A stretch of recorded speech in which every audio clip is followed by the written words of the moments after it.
सुमित्रा जी की बहू रितु प्रेग्नेंट थी और अब उसकी प्रेगनेंसी का 9वां महीना चल रहा था। रितु का पति देवेश उसका काफी अच्छे से ख्याल रखता था, लेकिन प्रेगनेंसी अपने आप में ही एक अलग ही वक्त होता है जब एक औरत कई तरह के बदलावों से गुजरती है। शरीर के साथ साथ उसके अंदर बहुत सारे इमोशनल चेंजेस भी आते हैं और रितु इन सब चीजों से गुजर रही थी। इसीलिए कई बार वो बहुत परेशान हो जाती थी। उसे बार बार बहुत मुश्किलों का सामना करना पड़ रहा था। एक दिन अचानक शाम के वक्त रितु जोर जोर से रोने लगी। अरे रितु बेटा, क्या हुआ? तुम रो क्यों रही हो? कुछ नहीं मम्मी जी, बस बहुत परेशान हो रही हूँ मैं। हाँ बेटा, वो तो मुझे भी दिख रहा है, तभी तो रो रही हो तुम। लेकिन परेशानी के पीछे की वजह तो बताओ, आखिर बात क्या है? किसी ने कुछ कहा क्या तुमसे? नहीं मम्मी जी, किसी ने कुछ भी नहीं कहा, बस ऐसे ही मेरा मन कर रहा है रोने का। अरे बेटा, ये क्या बात हुई? रोने का मन कर रहा है? अरे तुम माँ बनने वाली हो, अगर इस तरह रहोगी ना तो बच्चा भी रोने वाले नेचर का पैदा होगा। तो फिर मैं क्या करूं मम्मी जी? मुझे बता अपने दिल की बात, मेरे साथ शेयर कर कि क्या परेशानी है। वो क्या है ना मम्मी जी, मैं अपने पेट की तरफ देखती हूँ ना तो अजीब सी घबराहट होती है। अरे लेकिन क्यों बेटा? तुम्हारे पेट में तो तुम्हारा आने वाला बच्चा है, इसे देखकर तुम्हें खुश होना चाहिए। मम्मी जी वो क्या है ना, मेरा पेट इतना बड़ा हो गया है, शरीर की हालत ऐसी हो गई है तो सोच सोच कर डर लगता है कि मैं कभी फिर से पहले जैसी स्लिम और ब्यूटीफुल हो पाऊंगी क्या। अरे बेटा, ये तो कुछ दिनों की बात है, सब कुछ बिल्कुल पहले जैसा हो जाएगा। कुछ दिनों के बाद तुम्हें चिंता करने की कोई जरूरत नहीं होगी। रितु, क्या हुआ? तुम बार बार करवटें क्यों बदल रही हो? रात के 2 बज रहे हैं, सो जाओ ना अब। देवेश, नींद नहीं आ रही है, मैं ठीक से सो नहीं पा रही हूँ। अरे ये क्या, तुम तो उठकर बैठ गई। इस तरह बैठे बैठे पूरी रात बिताओगी क्या? क्या करूं देवेश, पेट की वजह से जैसे ही लेटती हूँ अजीब सा लगने लगता है, ठीक से सो भी नहीं पाती। तुम एक काम करो, अपने पेट के बगल में एक तकिया लगा लो, तुम्हें ठीक से नींद आ जाएगी। वो भी करके देख लिया, अब तो लगता है जब तक बच्चा इस दुनिया में नहीं आएगा मैं ठीक से सो भी नहीं पाऊंगी। रितु, बच्चा आने के बाद कौन सा चैन की नींद सो पाओगी? कम से कम अब तो आराम कर लो। तुम सो जाओ देवेश, मैं बैठे बैठे ही अपनी नींद निकाल लूंगी। और फिर कुछ दिन के बाद सुमित्रा जी के घर पर कुछ परिचित लोग मिलने के लिए आते हैं। मम्मी जी, आप उन लोगों के साथ बैठकर बातें करिए, मैं सबके लिए चाय बना देती हूँ। अरे नहीं बेटा, मैं कर लूंगी, अभी तुम्हारी तबीयत ठीक नहीं है ना, तुम आराम करो। अरे मम्मी, घर के छोटे मोटे काम तो मैं करती हूँ ना, चाय बनाने में कैसी प्रॉब्लम? अच्छा ठीक है, अगर कोई परेशानी नहीं है तो बना दो चाय। अरे ये क्या बात है सुमित्रा जी, आप तो दादी बनने वाली हैं।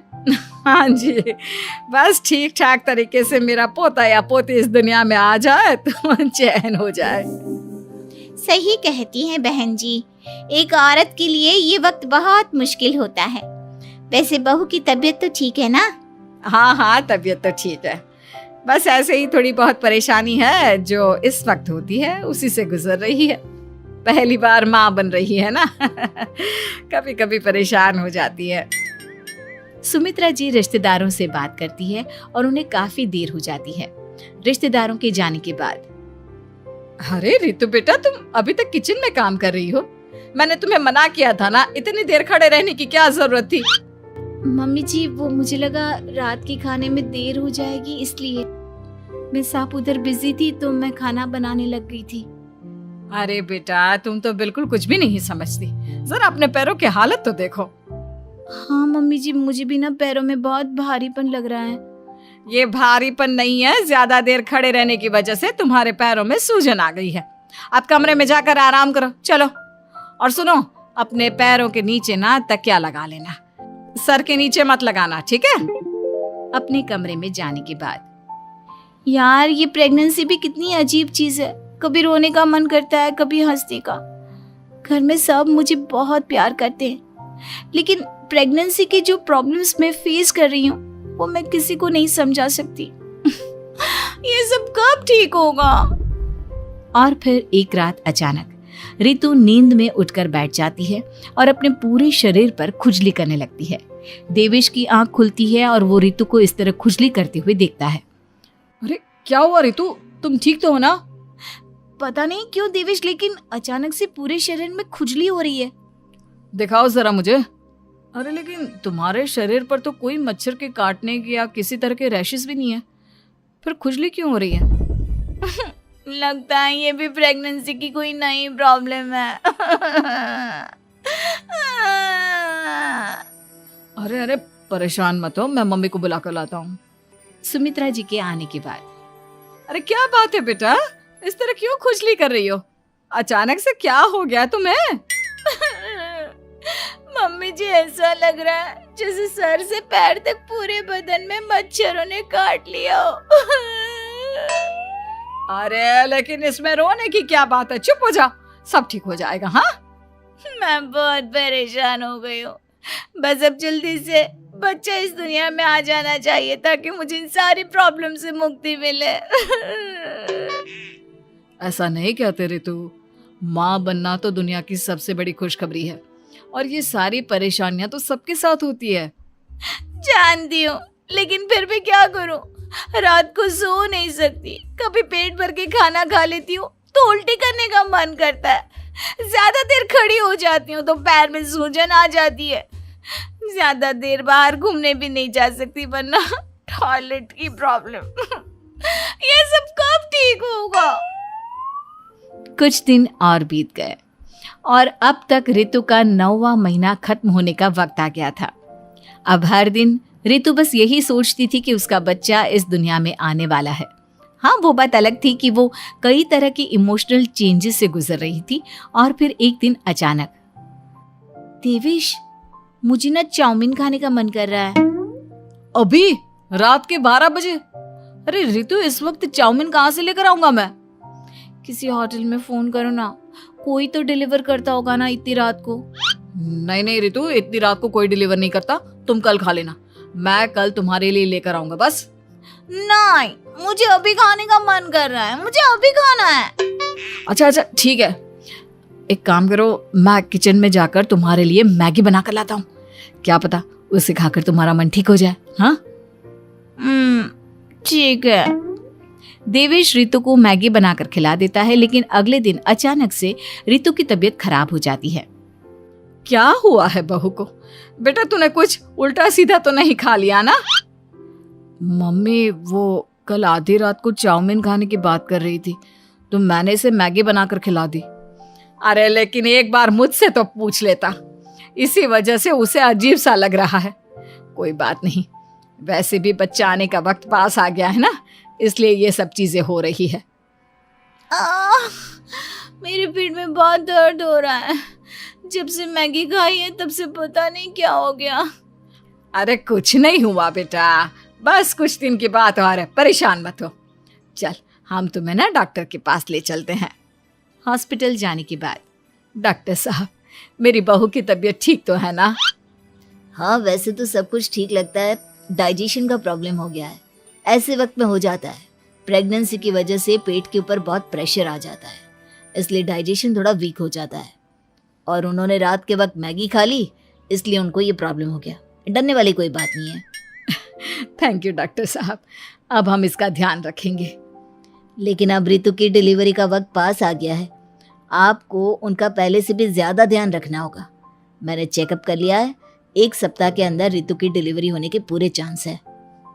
एक दिन अचानक किचन में काम करते करते रितु के पेट में बहुत तेज दर्द होने लगता है।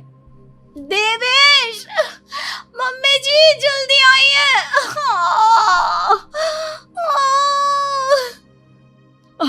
अरे क्या हुआ बहू, क्या हुआ तुम्हें?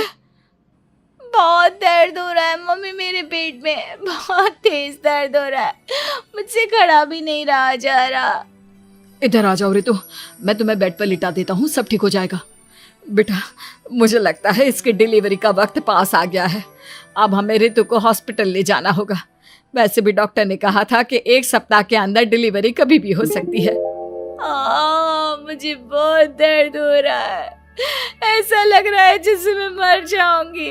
प्लीज मुझे बचा लो देवेश। अरे रितु घबराओ मत, ऐसा कुछ नहीं होगा।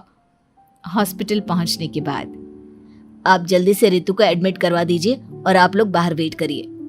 नहीं, मुझे बहुत दर्द हो रहा है।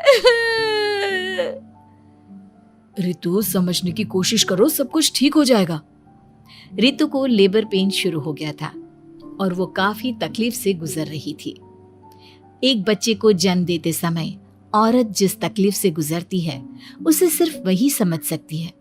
रितु की तकलीफ को देखकर देवेश भी काफी इमोशनल हो गया था। रितु को इस तरह चीखते देखकर उसे बहुत दुख हो रहा था, लेकिन आधे घंटे के बाद जब डॉक्टर अपने हाथ में रितु और देवेश की छोटी सी बच्ची को लेकर आया तो रितु के चेहरे पर स्माइल आ गई। रितु, ये देखो तुम्हारी और मेरी नन्ही सी बेटी।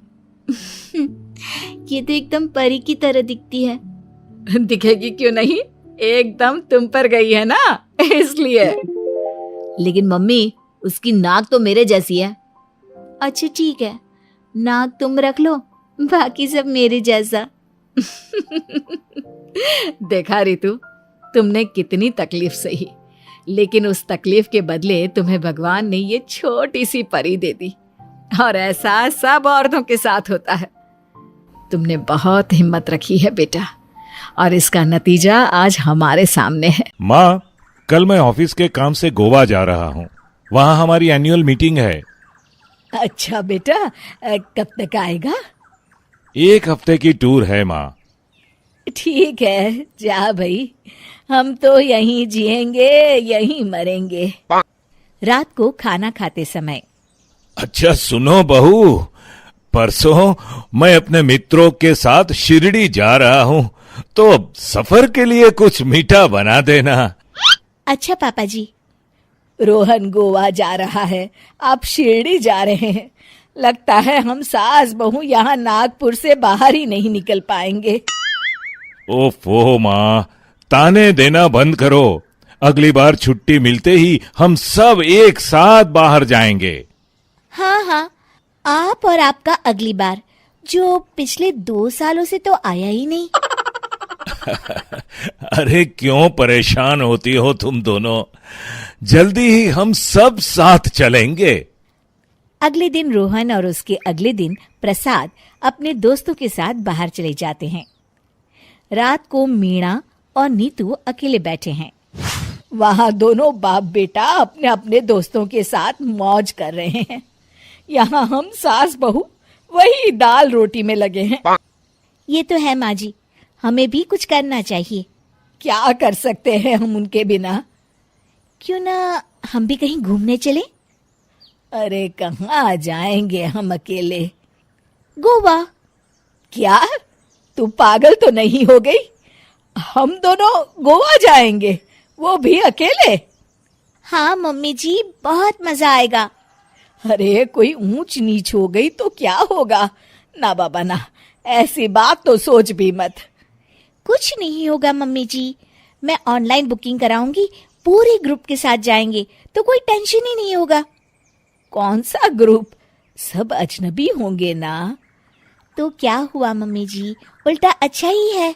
हम जो चाहे पहने, जैसे चाहे रहे, ताने मारने वाला कोई नहीं होगा। अरे नहीं नहीं, मुझे तो ठीक नहीं लगता, चुपचाप सो जा। नीतू के मन में गोवा घूमने लगता है। अगली सुबह, ये लीजिए मम्मी जी चाय। अरे ला दे। अच्छा तू कल गोवा के लिए क्या कह रही थी? वो मैं ये कह रही थी मम्मी जी, हम दोनों गोवा चलते हैं ना, प्लीज प्लीज। अरे पर बुकिंग कैसे होगी? मैं ऑनलाइन बुकिंग कर लूंगी और हम रोहन और पापा जी को गोवा पहुंचने के बाद ही बताएंगे। मुझे थोड़ी घबराहट हो रही है, पर वैसे ऐसा कर तो सकते हैं। अब आप ना कुछ मत बोलिए मम्मी जी, मैं कल परसों की बुकिंग देख लेती हूँ। 2 दिन बाद नीतू और मीणा एक टूर ग्रुप के साथ गोवा पहुंच जाते हैं। नीतू गोवा बीच से अपनी और मीणा की सेल्फी लेके रोहन और प्रसाद को भेजती है। तुरंत रोहन का कॉल आता है। अरे ये कहाँ की फोटो है? गोवा की। गोवा? तुम और माँ गोवा कब आए? आज ही सुबह। क्या क्या? कैसे? अब तुम दोनों ठीक तो? अरे बस बस बस, हम पूरे ग्रुप के साथ आए हैं। पापा जी और तुम दोनों बाहर थे, तो हम सास बहू ने सोचा हम भी वैकेशन पर चले। हे भगवान, तुम दोनों अपना ख्याल रखना। कल सुबह शाम फोन पर अपना हाल चाल बताते रहना। हाँ हाँ। अच्छा सुनो, पापा जी को भी फोन करके बता देना, उनका फोन नहीं लग रहा है। ठीक है। तुम लोग रुके कहाँ हो? ये कोई होटल मीरा पैलेस है। ओके, मैं अभी कॉन्फ्रेंस में जा रहा हूं, आके बात करता हूं। मीणा और नीतू दोनों बीच पर खूब एंजॉय करती हैं। अच्छा ही हुआ बहू, तूने हिम्मत दिखाई, वरना हम इस मौज मस्ती से वंचित ही रह जाते। है ना मम्मी जी, कितना मजा आ रहा है। शाम को दोनों होटल के अपने कमरे में पहुंचते हैं। तभी डोर नॉक होता है। लगता है खाना आ गया। अरे आप? सरप्राइज! आज कॉन्फ्रेंस का लास्ट डे था, कल सब वापस जाएंगे। मैंने बता दिया भाई, मैं फैमिली वेकेशन पर हूं। वाह, अब तो बहुत मजा आएगा। वाह बेटा, बस तेरे पापा भी आ गए होते तो, पर उन्हें तो शिरडी घूमने की पड़ी है। कल सुबह पापा जी भी आ जाएंगे। मम्मी, अब अगले कुछ दिन हम साथ में एंजॉय करेंगे। अगली सुबह प्रसाद भी आ जाते हैं। अच्छा हुआ नीतू बेटी, इस बहाने हम सब का वेकेशन तो हो गया। जी पापा जी, फाइनली फैमिली वेकेशन पर आ ही गए हम लोग। ये तो हम सास बहू का कमाल है, आप दोनों की बदौलत तो इंतजार ही करते रहते।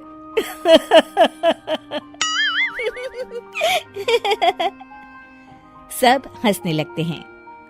शिक्षा, जब भी मौका हो परिवार के साथ अच्छा समय बिताने का प्रयास करना चाहिए। सलोनी बहुत ही सीधी और भगवान को मानने वाली थी, लेकिन उसकी सौतेली माँ उसके सीधेपन का फायदा उठाती थी और उस पर बड़े अत्याचार करती थी। जरा सी चूक हो जाने पर उसकी खूब पिटाई करती। अरे सुनते हो, कोई लूला लंगड़ा देख इसकी शादी तय करो और इसे इस घर से बाहर का रास्ता दिखाओ। सलोनी के पिता जानते थे कि मीना एक चांडाल औरत है, इसलिए वो एक अच्छा घर देख सलोनी की शादी कर देते हैं। लेकिन वहां भी सलोनी से जलने वालों की कमी नहीं थी। सलोनी की ननद निकिता उसे बिल्कुल पसंद नहीं करती थी। सलोनी, बात तो सुनो जरा। जी कहिए।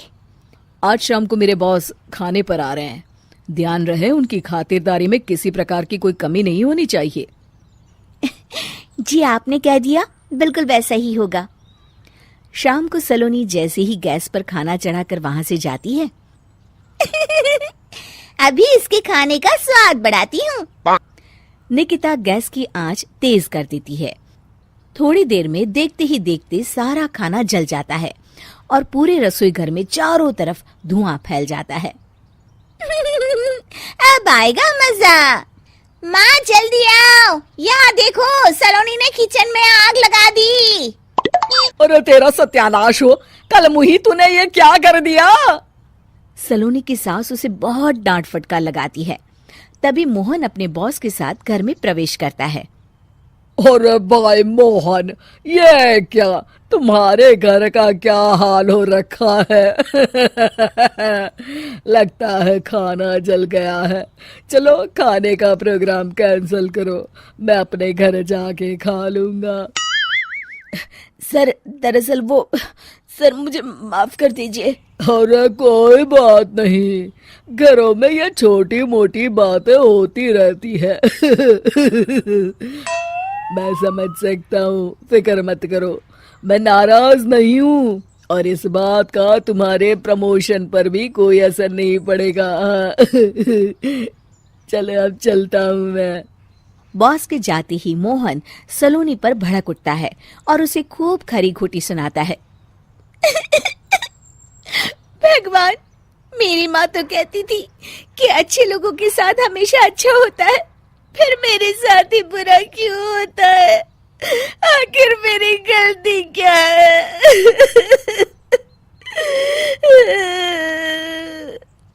तभी आकाशवाणी होती है। बेटी, अब तुम्हें कोई दुख नहीं दे पाएगा। तुम्हारा बुरा सोचने वाले के मन की सारी बातें तुम पहले ही जान जाओगी। अगले दिन सलोनी निकिता को चाय देने उसके कमरे में जाती है। तब निकिता के मन में कुछ बातें चल रही थी।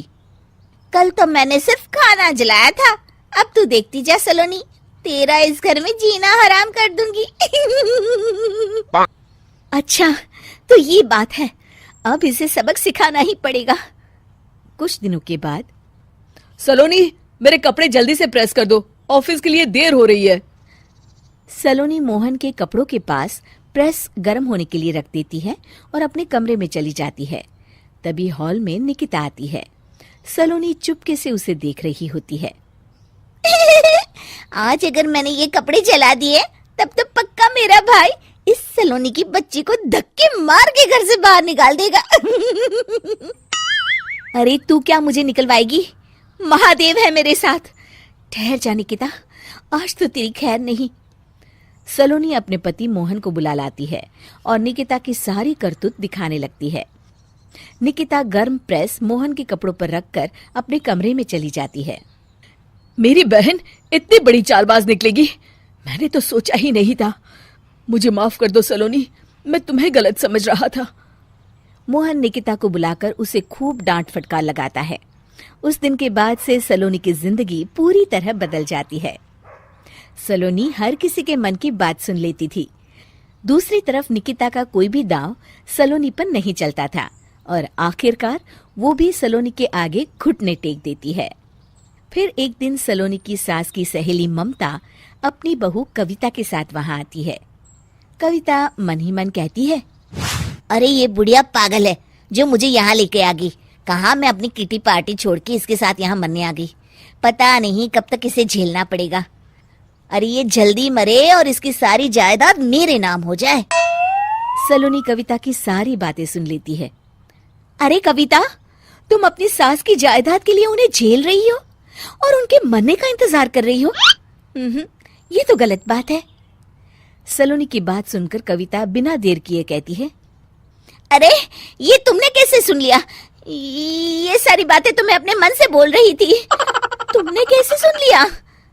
बस फिर क्या था, ये सुनते ही कविता के बगल में बैठी उसकी सास उसकी चोटी पकड़ लेती है। क्यों रे कलमुही, तू मेरे बारे में ये सब सोचती है? मम्मी जी, मुझे माफ कर दीजिए। बड़ी आई मेरी जायदाद लेने वाली, मैं आज ही अपने वकील को बुलाकर सब कुछ छोटी बहू के नाम कर देती हूँ। चल घर चल, आज तेरी अच्छी खबर लेते हूँ। इस तरह सलोनी लोगों के मन की बातें सुन लेती थी, लेकिन धीरे धीरे सलोनी को एहसास होता है कि उसके आसपास के सारे लोग एक दिखावे की जिंदगी जीते हैं और सब एक दूसरे के बारे में बुरा ही सोचते हैं। हे भगवान, दुनिया में कैसे लोग हैं? सबके मन छल कपट से भरे हैं। मैं तो लोगों के मन की बातें सुन सुनकर तंग आ चुकी हूँ। मैं अपनी जिंदगी में अब बहुत खुश हूँ। अब आप मुझसे ये शक्ति वापस ले लीजिए भगवान। इस तरह भगवान सलोनी को दी हुई शक्ति वापस ले लेते हैं और सलोनी एक आम जिंदगी जीने लगती है। सावित्री 2 बेटों की माँ थी। उसे इस बात पर बड़ा घमंड था। वो मानती थी कि बेटे घर की शान होते हैं। ये ले सावित्री, मिठाई खा, मेरे यहाँ पोती पैदा हुई है। ये सुनते ही सावित्री मुंह बना के कहती है, अरे तू तो लुट गई, बर्बाद हो गई। तेरे यहाँ लड़की पैदा हो गई। अरे तू ऐसा क्यों कह रही है? मैं तो बहुत खुश हूँ। अरे जब तेरी पोती के पीछे तुझे खर्चे पर खर्चे करने पड़ेंगे ना, तब ये तेरी सारी खुशी गम में बदल जाएगी। पहले लड़की की पढ़ाई लिखाई का खर्चा, फिर उसकी शादी का खर्चा। अरे आजकल की शादियां कितनी महंगी हो गई है। गहने बनाओ, लाखों रुपए पानी की तरह बह जाते हैं। लड़कियां तो सिर्फ खर्चा करवाने के लिए ही पैदा होती हैं। इस तरह लड़कियों के प्रति अपने विचार व्यक्त करते हुए सावित्री ममता को लंबा चौड़ा भाषण देके चली जाती है। अब तो आप लोग इस कहानी में सावित्री देवी का पात्र अच्छी तरह समझ ही गए होंगे। कुछ समय बाद सावित्री की बड़ी बहू भी एक लड़की को जन्म देती है। फिर क्या था, सावित्री पूरा आसमान सर पर उठा लेती है। हे भगवान, ये तू मुझसे किस जन्म का बदला ले रहा है? अरे मैं तो मंदिर में रोज आकर तुझसे कहती तो थी कि मुझे एक पोता चाहिए, और तूने मुझे पोती दे दी। इतनी मिठाइयाँ और प्रसाद चढ़ाने का क्या फायदा हुआ? तभी सावित्री की बहू निशा कहती है, क्या माँ जी, आप भी इतनी सी बात पर नाराज हो गई हैं? देखिए तो आपकी पोती कितनी सुंदर है, बिल्कुल आप पर गई है। अरे चुप कर, तुझे 9 महीने इतने महंगे महंगे काजू बादाम फल फ्रूट खिलाने का फायदा क्या हुआ? मेरे तो सारे पैसे बर्बाद हो गए। ये सुन सावित्री का बड़ा बेटा अजय कहता है, माँ, तुम सिर्फ नाम के लिए 2020 में रहती हो। असल में तुम्हारा दिमाग सैकड़ों साल पुरानी सोच रखता है। आज के जमाने में लड़का और लड़की में कौन फर्क करता है। मैं तो बहुत खुश हूँ कि भगवान ने मुझे लक्ष्मी के रूप में बेटी दी है। लेकिन सावित्री पर अजय की बातों का कोई असर नहीं होता। नालायक, अपनी पत्नी की जबान बोल रहा है। मेरा बड़ा बेटा तो हाथ से गया। लेकिन सावित्री देवी हार मानने वाली नहीं थी। वो पोते की चाह में अपने छोटे बेटे विजय की शादी करवा देती है। कुछ समय बाद आखिरकार वो दिन आ ही जाता है जब सावित्री की छोटी बहू गर्भवती हो जाती है। सावित्री इतनी खुश हो जाती है कि वो बच्चे के जन्म से पहले ही सारे मोहल्ले में ढिंढोरा पीटने लगती है। ये क्या सावित्री, तू तो पोते के जन्म से पहले ही मिठाई बांट रही है। पहले पोता पैदा तो होने दे, और फिर क्या पता अगर पोते की जगह पोती पैदा हो गई तो। ये सुन सावित्री चिढ़ जाती है। अरे अपनी काली जबान मत चला। मेरी मिठाई खा के मेरा ही बुरा सोच रही है। बड़ी आई, ला मेरी मिठाई वापस कर। देख लेना, इस बार मेरे यहाँ पोता पैदा होगा, पोता। लेकिन ठीक इसका उल्टा होता है। सावित्री की छोटी बहू भी एक लड़की को जन्म देती है। सावित्री फिर से रोना धोना शुरू कर देती है और अपनी छोटी बहू को कोसते हुए भला बुरा कहने लगती है। देखते ही देखते ये सावित्री की रोज की आदत हो जाती है। एक दिन उसकी इस आदत से परेशान होकर विजय अपने भाई अजय से कहता है, भैया, माँ खुद एक औरत होकर हमारी बेटियों को पसंद नहीं करती, उल्टा उन्हें रोज कोसती रहती है। मुझे माँ की यह आदत बिल्कुल पसंद नहीं आती। अरे तू ठीक कहता है, मैं भी अब माँ से तंग आ गया हूँ। अच्छा, तो अब तुम दोनों इस तरह पीठ पीछे मेरी बुराई भी करने लग गए हो? नहीं माँ, हम चाहते हैं कि घर में शांति बनी रहे। हमें हमारी बेटियाँ बहुत प्यारी है। मैं नहीं चाहता कि वह तुम्हारे ताने सुन सुन कर बड़ी हो, और इसीलिए हम दोनों ये घर छोड़कर चले जाएंगे। हाँ माँ, मैं भैया की बात से सहमत हूँ। जब तुम इस घर में अकेली रहोगी तब तुम्हें अपनों की कीमत का एहसास होगा। अपने दोनों बेटों के मुंह से अपनी माँ के लिए इतने कठोर शब्द सुन सावित्री भावुक और रुआंसी होकर कहती है, क्या सच में तुम दोनों मुझे इस घर में अकेली छोड़कर चले जाओगे? हाँ माँ। हाँ माँ, अब पानी सर के ऊपर जा चुका है। मैं तुम दोनों के बिना नहीं रह सकती।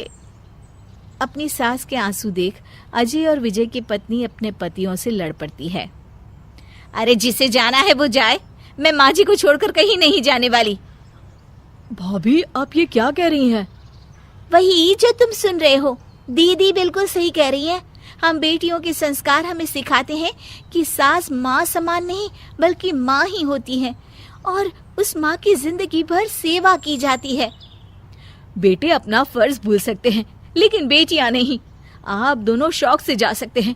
माँ जी, हम दोनों के रहते आपको किसी बात की फिक्र करने की जरूरत नहीं। फिर क्या था, सावित्री के ऊपर छाए बेटों के घमंड के बादल उसकी बेटी स्वरूप बहुओं के तेज के आगे आंसू के रूप में परिवर्तित होकर सावित्री की आंखों से बहने लगते हैं और वो उन दोनों को गले लगा लेती है।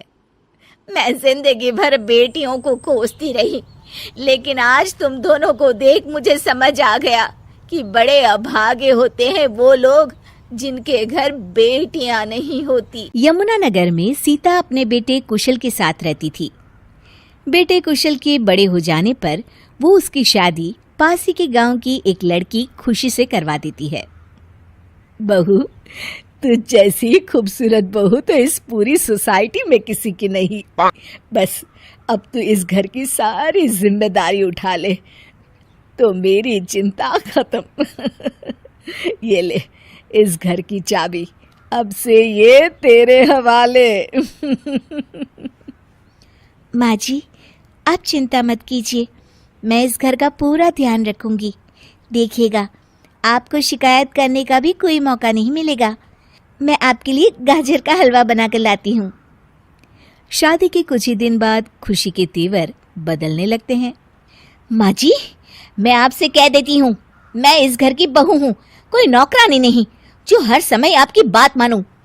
बहू, मैं तो बस ये कह रही थी कि तू हर समय फोन पर ये किससे बात करती रहती है। हर समय तेरा फोन बिजी आता है। ये बात कुशल को पसंद नहीं बेटा। हाँ हाँ, मेरी तो हर बात सबको बुरी ही लगती है।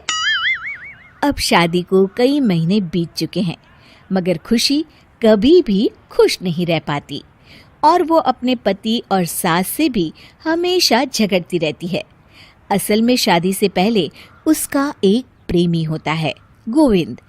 वो उससे आज भी छुप छुप कर मिलती है।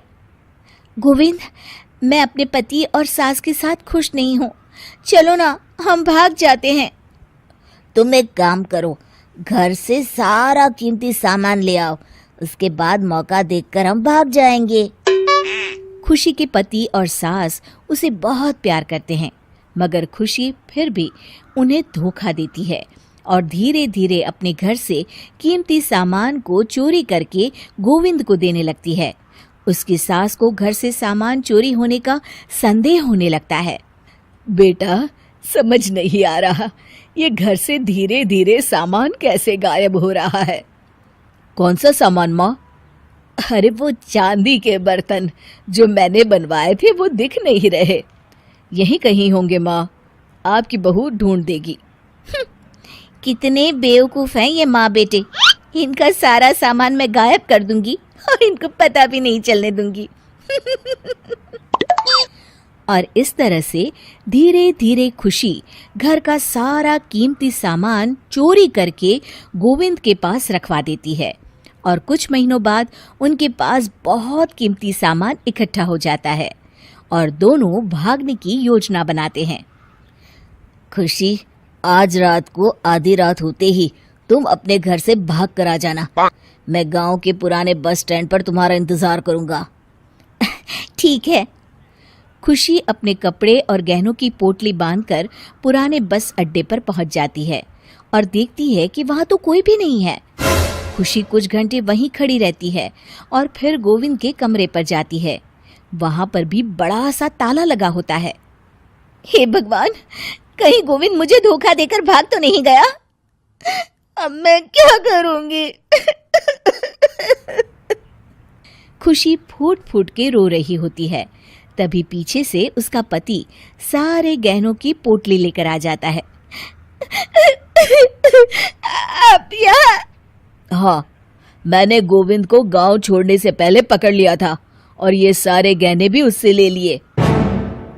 आपको सब पता था कि मैं आपको और माँ जी को धोखा दे रही थी। हाँ, मगर मुझे ये भी पता था कि गोविंद अच्छा इंसान नहीं है। अगर मैं तुमको समझाता तो तुम कभी नहीं समझ पाती।